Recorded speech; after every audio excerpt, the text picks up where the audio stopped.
hate to raise another elephant in the room, but both you and the Prime Minister of Iraq, and indeed His Majesty King Abdullah before, all talked about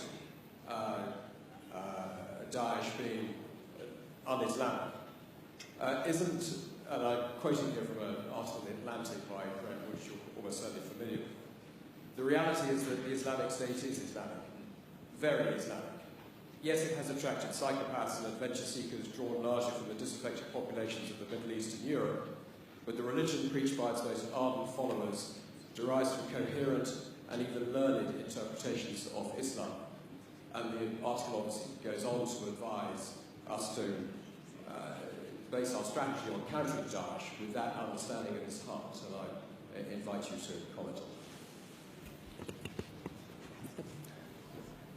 Every religion has perverts and psychopaths who try to hijack it. ISIS is as much Islamic as the KKK is Christian. Don't they have a cross? Don't they do everything in the name of religion and Christ?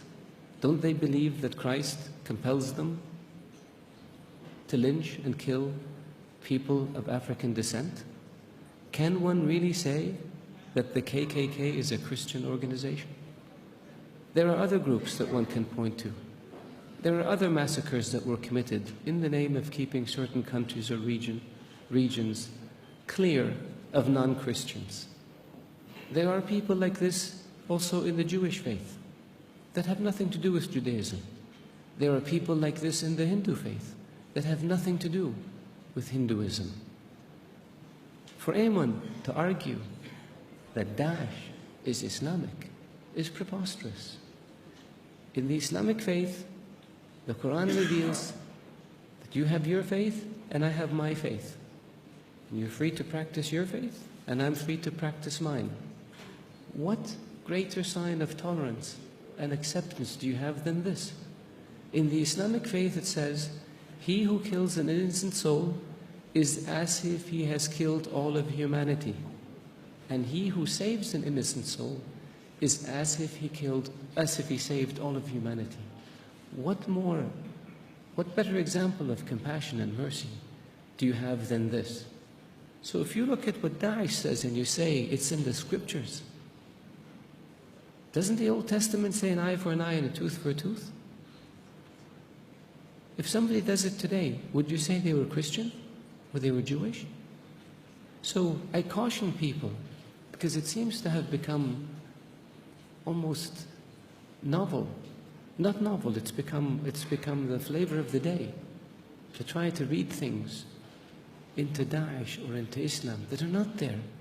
The Islamic religion and Islamic civilization was the civilization that preserved the history of Greek and Rome and passed it on to the West.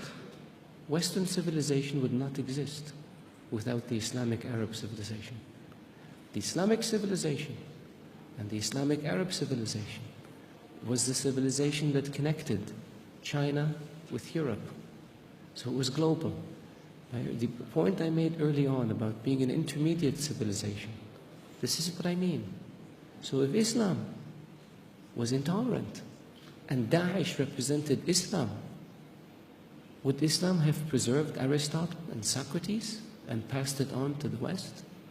Would Islam have connected Eastern civilization with Western civilization?